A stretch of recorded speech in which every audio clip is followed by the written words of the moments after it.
My name is Mark Kraus with Copenbarger and Copenbarger. I want to thank everybody for joining us today to talk about your legacy and how to be intentional in crafting that legacy that we're going to leave behind.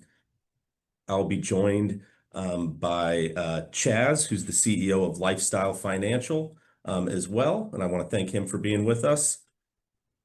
Hello, everybody. It's a pleasure to be here with you today. Thanks for joining us. So, like I said, we're going to discuss defining and crafting your legacy. We're going to discuss those sort of core planning tools that we're going to help in doing that. And then we will hear from Chaz from the lifestyle financial side as well. I should say at the outset, give a nice legal disclaimer to everybody. This information is provided for educational purposes only and should not be considered legal advice. We just have to say that because I got to make sure we don't get sued. So thank you. We have several attorneys at Copenbarger. You know, we're not just a one-man operation, which can be of great advantage in this kind of a space. So that if, one person leaves, the whole firm's not just going to essentially fold and you'll have to find somebody else. We have several attorneys that provide for not only your estate planning needs, but also business and tax. We have an estate administration department. We have a litigation department. So we have multiple departments to help and several attorneys to help with your needs. We also have a wonderful staff that makes us attorneys all look good on a regular basis. And we have office locations. We have 8 different locations to serve your needs, and we can pretty much be wherever you need us to be in California. So moving on to defining your legacy. So as this suggests, legacy is more than money. Obviously, when we're normally talking about estate planning, that's the primary thing we tend to focus on. We talk about your money, your homes, your assets, the sort of legal ins and outs of, coming up with a tax strategy, how to get, your money in the hands of the people you want to. And that's part of it. But a legacy, just to kind of step back and get the bigger picture, legacy is about more than that. It's about how you're going to be remembered and the impact that you're going to leave behind. That includes, it's a communication of values. So how are your values going to be communicated? How are you going to be remembered by those that you love? And a meaningful legacy doesn't just happen by accident. It's something that you will leave a legacy regardless. The question is, how intentional do you want to be about that? How intentional do you want to be about crafting that legacy and how you're going to be remembered? Planning obviously matters because planning is just another way of expressing intentionality. It's putting your intentions into action, coming up with a plan so that your legacy isn't just haphazard. Without any sort of planning, without that kind of intentionality, often, especially in the immediate aftermath of your passing, when everybody's dealing with grief and all the stress of figuring out the logistics of things, it can lead to a lot of confusion and conflict. And having practiced litigation in the space of trust and, probate for some time, I can tell you those conflicts can really rend a family apart and cause lasting damage. Instead, if you engage in some actual planning, you can, make sure that your wishes are honored and that, your stuff also goes where you want it to and that sort of a thing. B, you can secure, those assets and for the next generation. You can, very importantly, see reduced delays in the high cost of probate. If you're not aware, probate in California is a very long, often arduous legal process that you have to go through. And it is quite expensive, and the main expenses are determined as a proportion of your estate by statute. So there's really not a way to get around them. And sometimes the costs can exceed even those normal statutory costs. And most importantly, it can just give people peace of mind. If you've figured out a lot of these things ahead of time and you have a plan in place that can just essentially snap into place, it can really, really ease the burden on your loved ones and give them a lot of peace of mind and help them focus on, just remembering the positive aspects of you and dealing with that grief and not all the other difficult things that sometimes the death of the loved one brings about. So how do you start? The first thing is obviously to think about your legacy. What does your legacy mean to you? What are your values? How do you want to be remembered? Obviously, like I said, it's more than just money. You can think about what matters to your family. What kind of traditions do you have? What kind of personal values do you want to leave behind and do you want to express as most important to you to the next generation? And obviously, it's not just, those sort of big picture assets that we need to think about. Sometimes even really small things are really important to people. Sometimes, a watch, a certain kind of family heirloom can be a really important part of how you remembered. Maybe there's, a specific memory that you have with a grandchild. Those little things can be very important to think about. So what are the sort of core planning tools that we can help you figure out? Well, one that you probably, I'm sure, have heard of is a will. Wills are the most common sort of form of estate planning that people are aware of. And obviously the purpose of the will is that it's going to say what happens to your estate after you pass away, and it's going to put somebody in charge of carrying out those wishes that we refer to as an executor. Who needs a will as opposed to, not having any planning? So you may only need a will as opposed to a trust if you don't own any real estate.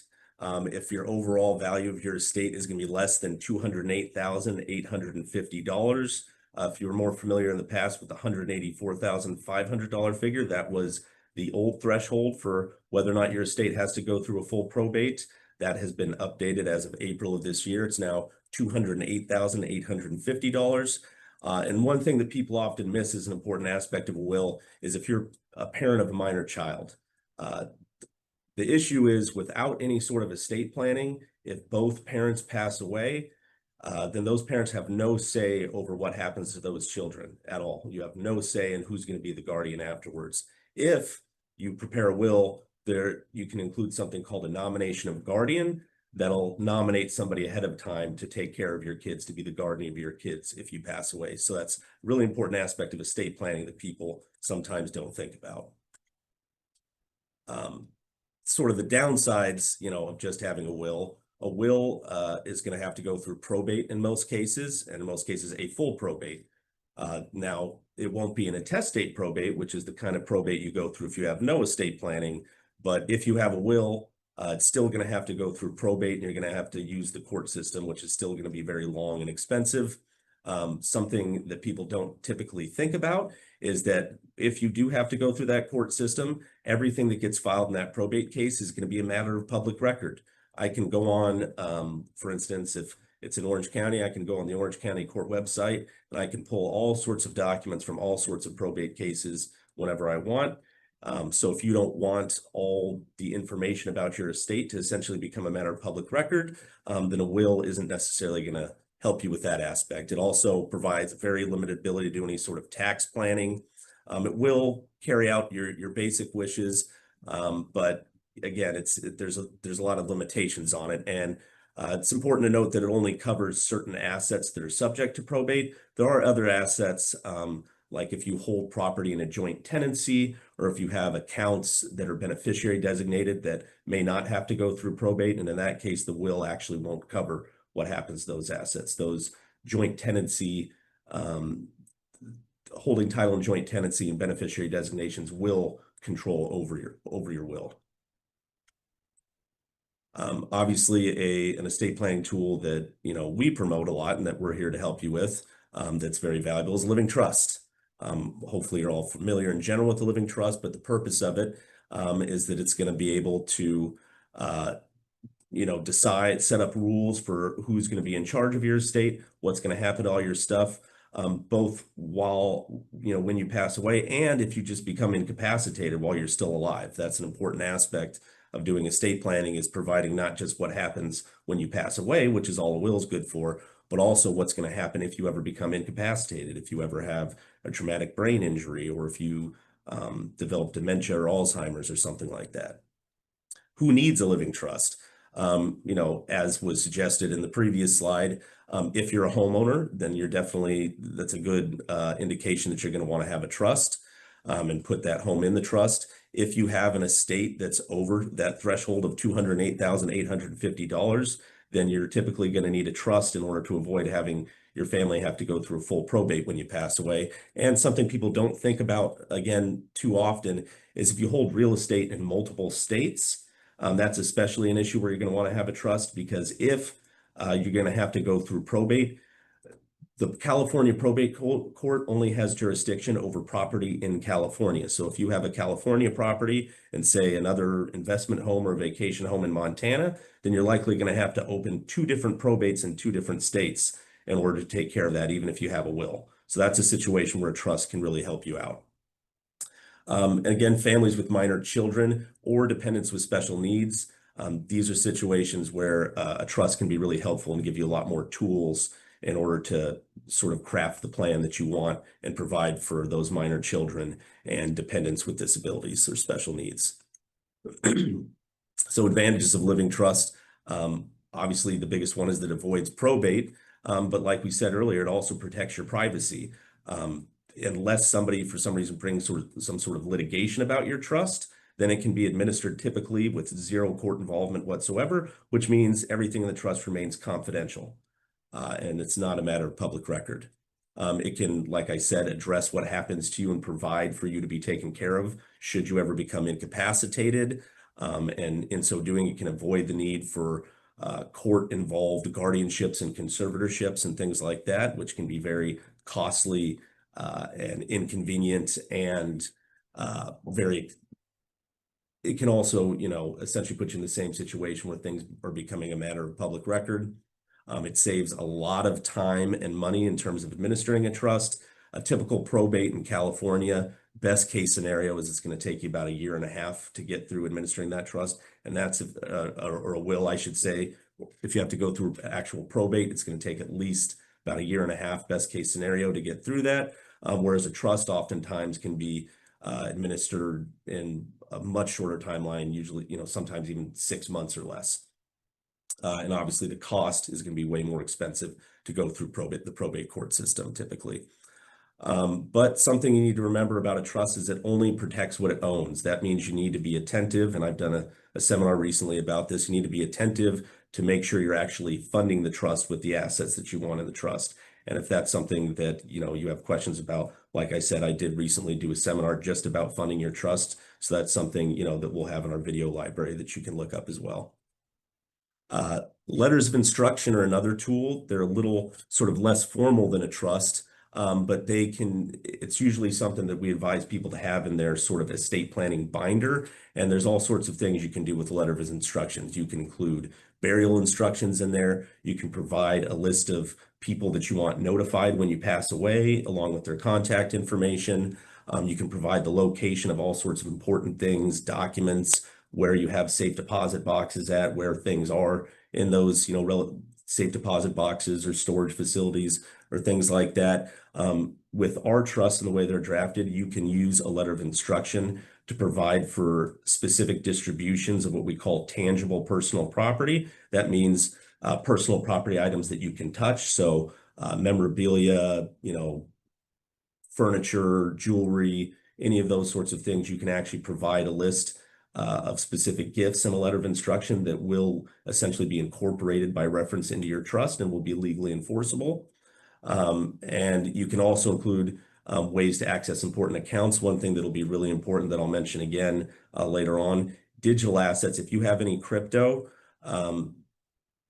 they're going to need that key in order to access, whatever wallet or account that you have for that crypto. So it's very important to leave some sort of letter or notification behind to tell them what the passwords are and how to access those accounts. So important planning considerations as you move through life. Obviously, if you have different stages of life, there are different considerations you're going to have. An interesting aspect of my job is I get to spend time with families sort of at the beginning of their planning, the middle of the planning, and then towards the end, and those considerations look very different. Sometimes I'll have a couple that just got married and bought their first house, and they have certain planning needs. When they have kids, those planning needs change. When their kids become adults, those planning needs often change. And then as those kids get married and grandkids become a part of the picture, and even of more concern, unfortunately, sometimes when some of those kids or grandkids start getting divorced, and or remarried, that really can change people's needs. And it's something, that we can be there for you and sort of revisit your concerns as your life moves forward.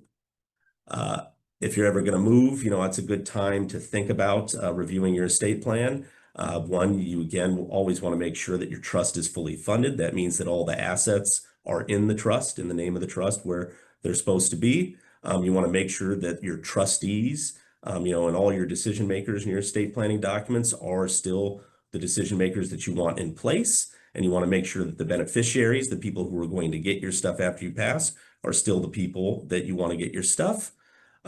Sometimes obviously relationships change, and sometimes there might be new assets that you had that you didn't have before, and you might want to give those to specific people. So it's always something to review, your assets and beneficiaries and make sure everything is going where you want it to go. And good piece of advice is to make sure that you review all your account statements and deeds every so often, especially if you're going to move. Just to make sure that, when you review those account statements, that they show that that account's in the name of the trust. And, if you're reviewing, your deeds, make sure, or, reviewing a title report, make sure that, any homes that you have are in the name of the trust as well. So we talked about marriage. If you're getting married, obviously that's another stage of life, especially if it's a second marriage. Something to consider is what we call an AB trust. An AB trust, the main purpose of it is that it limits the ability, when one spouse passes, it limits the ability of the surviving spouse to make changes to the trust. And the way that it does that is when the first spouse passes away, the trust essentially divides into two subtrusts, one for the deceased spouse and one for the surviving spouse. And it limits the surviving spouse's ability to make changes such that the only changes they can make are changes to the survivor's trust, changes which only affect their half of the community property and any separate property that they have. All the provisions for where the deceased spouse stuff goes will become what's called irrevocable, meaning they can't be changed.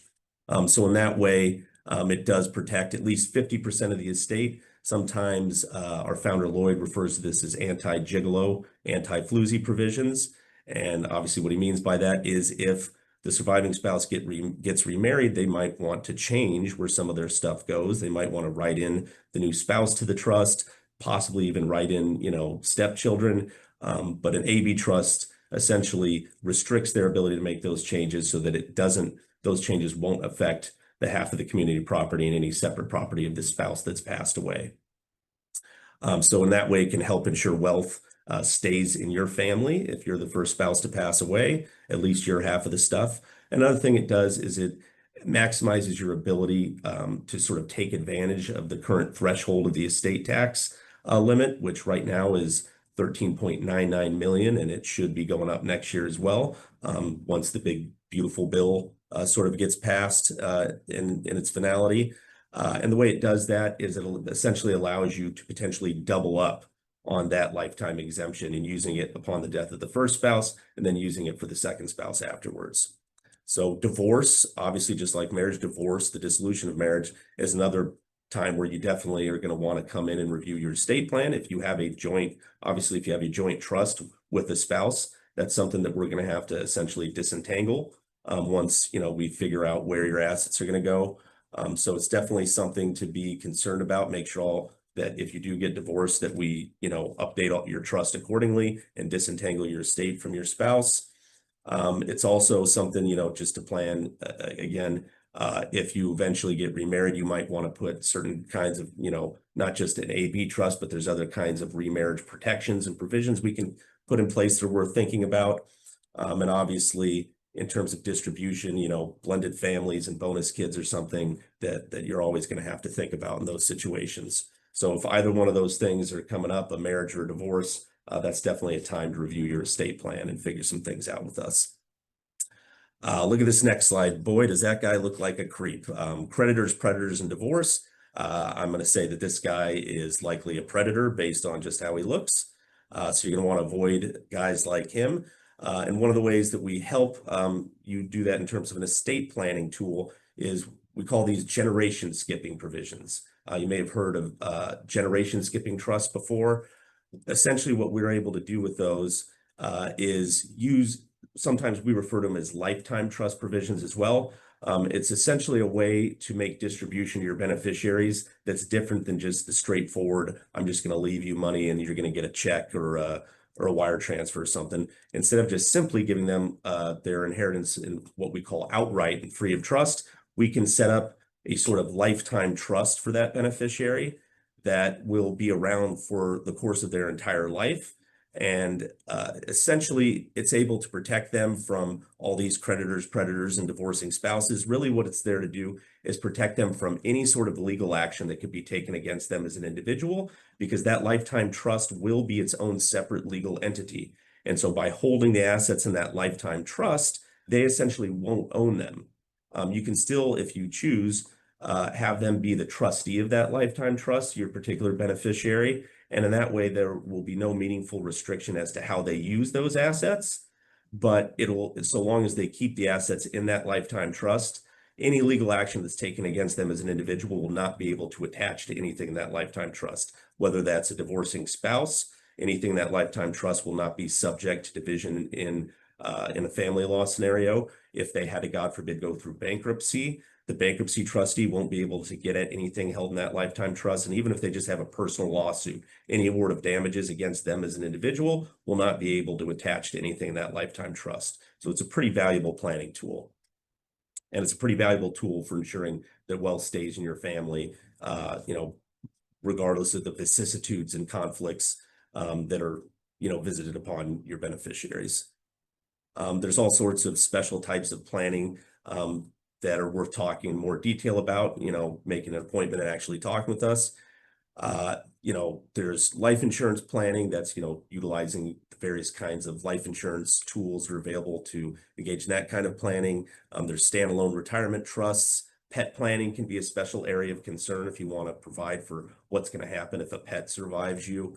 Addiction and substance abuse are really important planning issues. We definitely, that's something we always have a discussion about, and we do have standard provisions in our trust that help prevent your assets from funding somebody's addiction, but we can also tailor those provisions to be more particular and specific to you depending on your needs.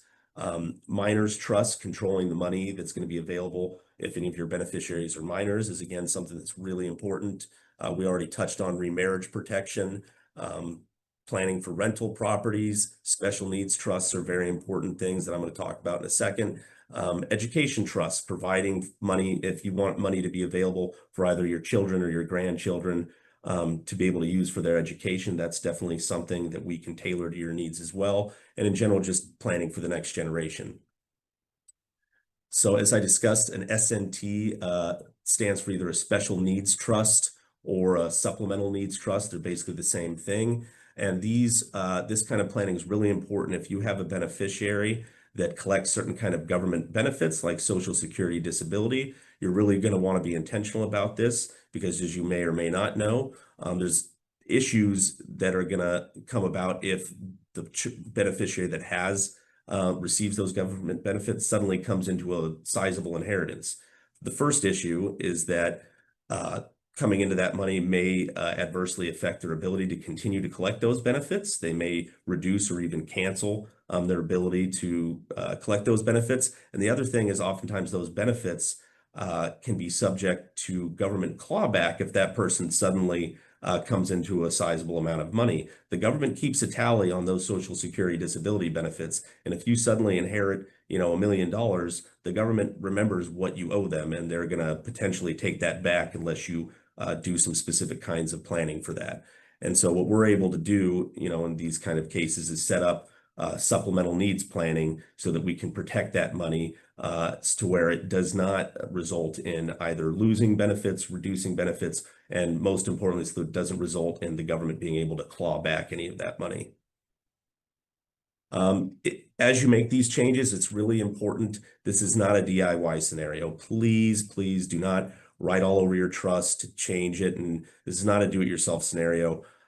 Sending me an email, as this suggests, an email isn't enough. Don't send me an email that says I've amended my trust as follows. That's not going to be legally valid. And even if changes you make trying to do it yourself end up being legally valid, potentially, there's still a high probability that it's going to lead to confusion. And even if it is legally valid ultimately, which may be something that a court has to decide, the change may not do what you want it to do. This, is something. Trusts are not the simplest thing in the world to draft if you've ever read your trust. So I would really advise against making those changes yourself. Please come and discuss with us so that we can make sure that your wishes actually are reflected in the changes that we make to any of your documents. When we talk about legacy planning, sometimes we talk about the 4 R's: relationships, resources, religion, and reputation. Obviously, relationships are something you have to think about. They're going to control who you want to be in charge of managing your estate, who's going to be in charge of managing your healthcare and your healthcare directive. If you ever, become incapacitated and need that, it's going to control how you want to leave assets and to whom you want to leave them to. So relationships influence all aspects of that. So it's really worth being intentional, thinking about those relationships, and even down to the fine-grained details of, like I said, which specific, maybe even small non-monetary value items you want to leave to people, because sometimes those sentimental items are really, really valuable to people. In fact, I would say from a litigation standpoint, a lot of times the bitterest battles in terms of trust and probate litigation are kicked off by items that often have very little monetary value, but more of a sentimental value. That ties in also with your resources. Obviously, you're going to want to make sure that your resources are going strategically where you want them to go, utilizing those estate planning tools. To the degree that religion is important to you, that's something that can be reflected in your legacy and your estate plan. It's something that you can help communicate, through letters of instruction, through even the kinds of giving that you do. Charitable giving can be a really important component of your estate plan, and can also just set an example and help illustrate to the next generation what your values were. And obviously, your reputation is going to be controlled by the legacy you leave behind and by the estate planning that you do as a way of helping control that and shaping that reputation and how you're going to be remembered. Digital assets. This is something I will actually be doing a seminar in a couple weeks about, but this is an emerging area that's can be very important.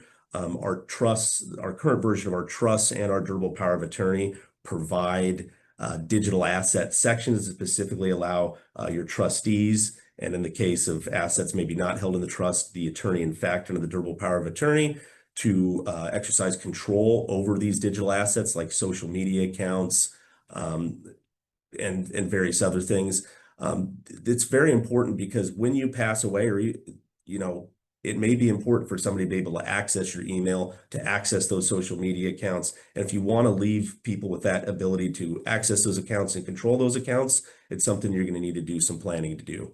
Whether that's doing estate planning, like crafting your trust and your durable power of attorney, or there's also in certain cases, you can work with companies like Apple or Google to set up legacy contacts. That's another tool to think about. Cryptocurrency, as I mentioned earlier, is really important because oftentimes all there is a password, a little pass key. And if you haven't memorialized that somewhere where, your decision maker, where your successor trustee can find it, then sometimes there's no ability to access accounts later. So that's something worth being very intentional about.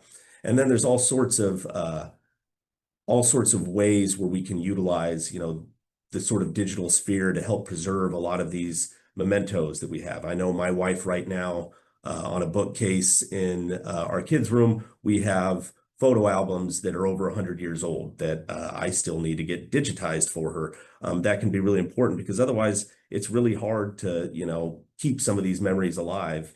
They get lost, they get dilapidated, they get destroyed. So it can be really important to think about digitizing a lot of these things so that we can preserve them for the next generation.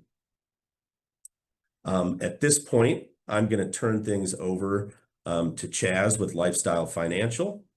But I thank you, and I'll be popping back at the end if you have any questions and to address those questions and to send you out. But now I'm going to turn things over to Chaz. Well, good afternoon, everybody, and thank you for being here. I know your time is valuable, and we truly appreciate you spending part of your day with us. Time is one of the most precious resources we have, and how we use it shapes not only our own lives, but the legacy we leave behind for the people we care about the most. That's why I'm honored to share this time with you to talk about how to protect, grow, and ultimately pass on your legacy. Before we dive in, let me share something I often tell our clients. A financial plan is a lot like planting a tree. You plant it today, and you may enjoy some of the shade in your lifetime, but the real gift is the shade that your children and grandchildren will enjoy long after you're gone. And that's what legacy is all about. And that's why our guiding phrase at Lifestyle Financial is simple. We're a family helping families. It's not just a tagline, it's how we do business. We believe that every client we work with becomes part of our extended family. Legacy is at the heart of every decision we help them make. I'm Chaz, or Charles Sosa. I'm the CEO of Lifestyle Financial. And today I want to show you how to build, protect, and pass on a legacy that you can be proud of. And so let's take a look at quick look at some of the services we offer. At Lifestyle Financial, we believe financial planning has to be comprehensive. That means we don't just say, here's a stock, here's a bond, good luck. We help families build legacies through investments. That can be stocks, bonds, mutual funds, managed accounts. We look at protection, sometimes in very limited circumstances, utilizing annuities or perhaps life insurance or other strategies that can help safeguard your loved ones. And then planning, retirement, college savings, and ongoing advice to make sure your plan stays both alive and relevant. Think of it this way. Money without a plan can vanish, but money with a plan becomes a legacy. A lot of people treat financial planning kind of like a buffet. They tend to grab the one thing that looks good in the moment. But true legacy planning happens when everything on the plate really works together in harmony. Investments are the tools we use to grow our legacy. But one of the biggest mistakes people make is failing to plan or creating a plan and then never implementing it. It's kind of like buying a treadmill and then turning it into a clothes hanger. I know I've been guilty of that.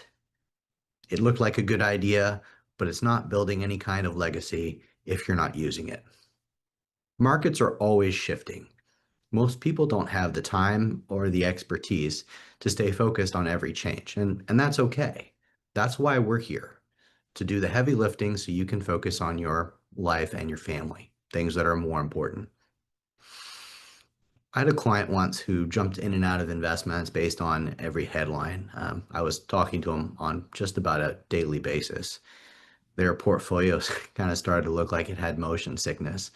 But once we created a plan, their legacy started to grow steadily. And I do feel they finally started to feel some peace of mind. Investments are the engine, but the legacy is the destination. And to get there, we need a roadmap. And that's where the financial plan comes into play. Planning is where we connect your financial life to your personal goals, your legacy. The three themes drive most of the conversations we're having today. That's inflation, elections, and geopolitics. Inflation affects your purchasing power. Elections can sometimes create uncertainty, and global events can shake the markets.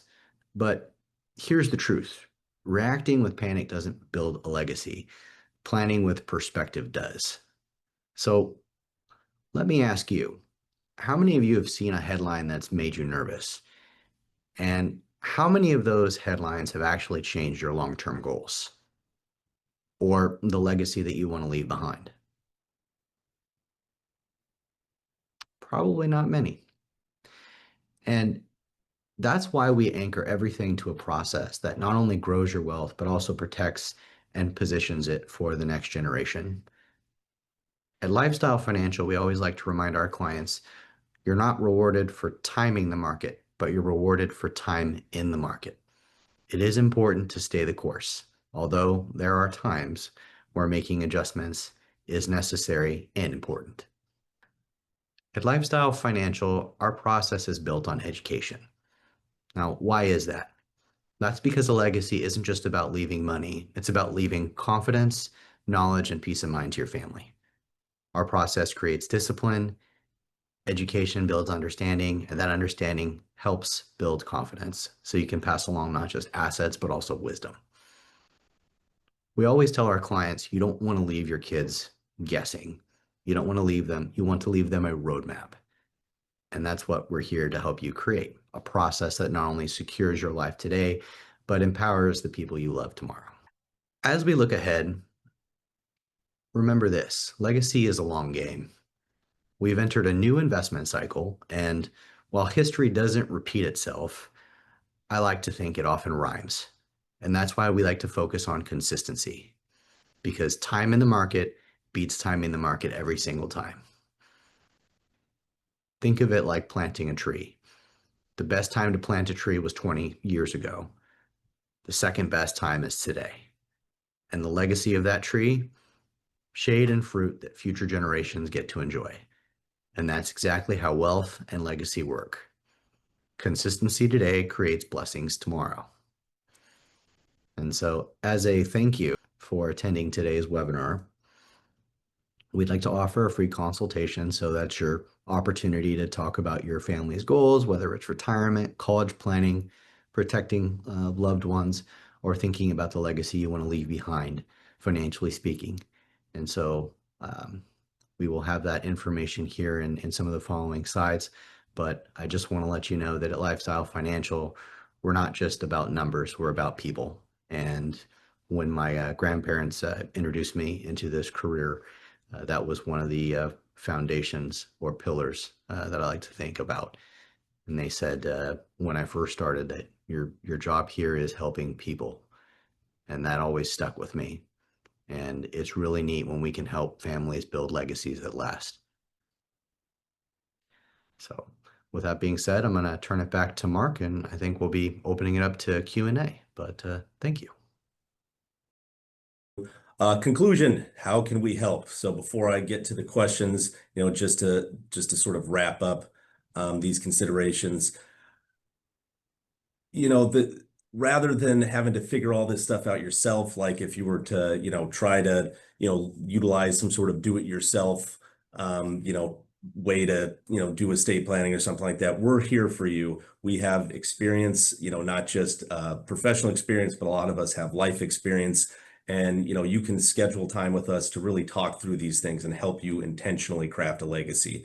Whether it's for the first time you're doing any estate planning, or whether it's something where we, did a trust, maybe 15 years ago and it's time to revisit it, we're here for you. And we're here to talk through, not just the legal nuts and bolts, but really those core concerns that you have about how you're going to be remembered and how your impact is going to be felt by your loved ones. So like Chaz said, for Lifestyle, we also are, through this video, offering a complimentary session to come in with us and schedule time with us. So please take advantage of that.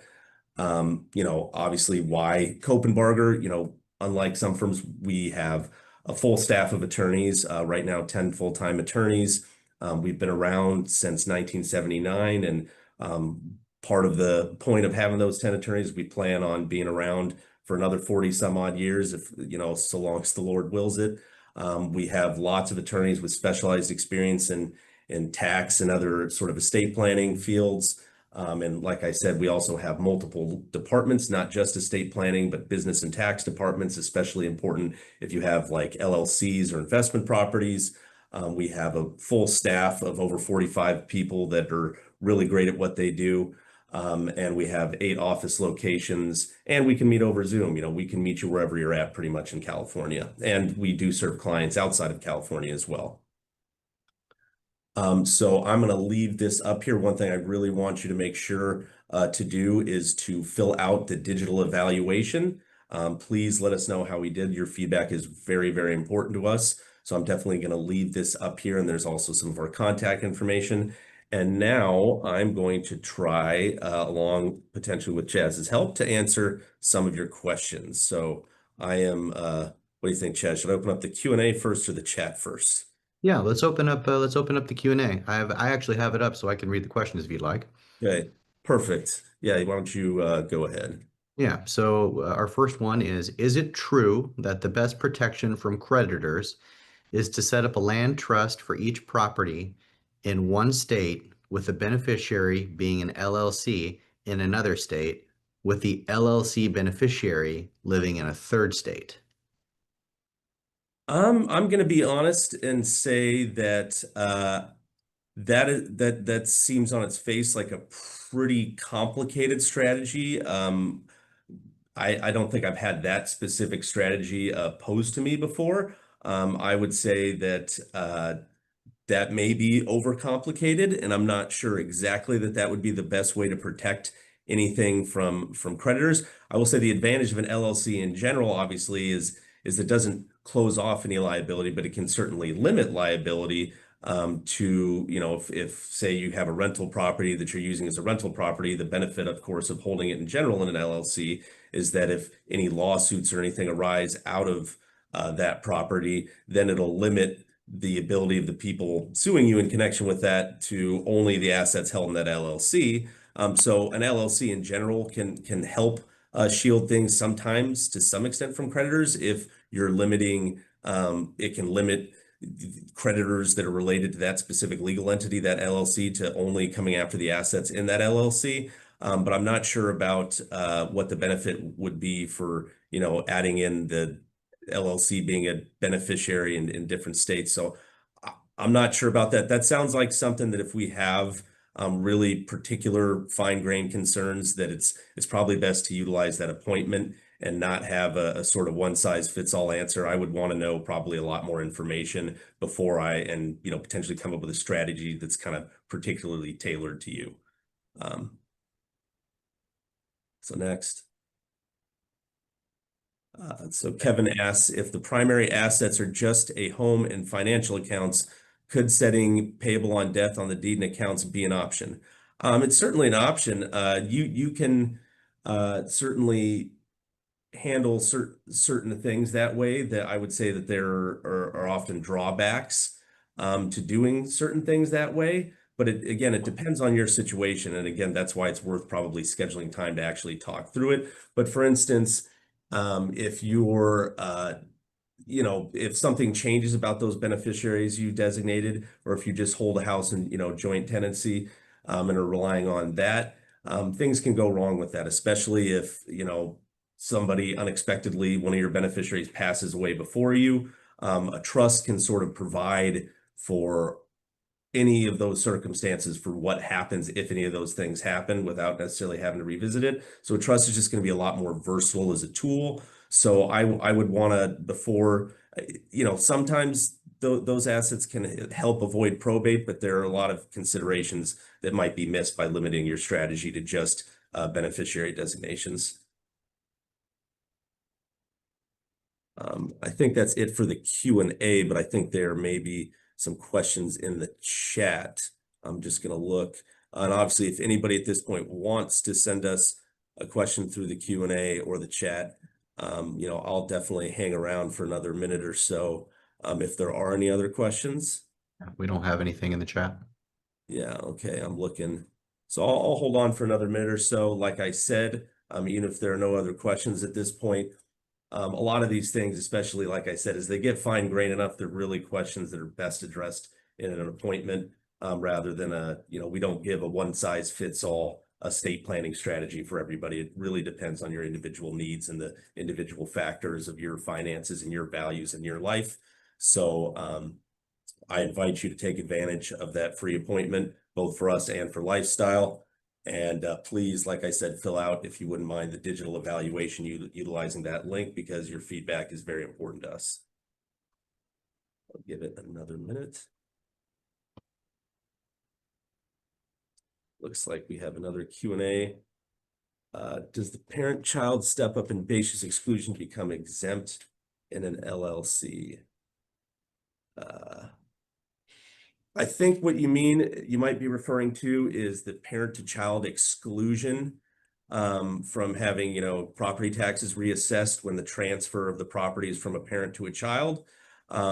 If you're holding it in an LLC, likely that's not going to qualify as a parent to child transfer at that point. But the other thing to really note is that the parent to child exclusion at this point, as a result of Proposition 19, has really been limited. So likely, if you have a property in an LLC, it's probably going to be an investment property, because usually it doesn't make a lot of sense to put your residence in an LLC, and your personal residence is the only kind of property at this point that'll qualify for that parent to child exclusion. What the rules say now is that the parent has to be utilizing the property as their primary residence for at least 2 years, and the child has to be taking the property as their primary residence in order for it to qualify for that parent to child exclusion, which is something that prevents it from being reassessed in terms of property taxes.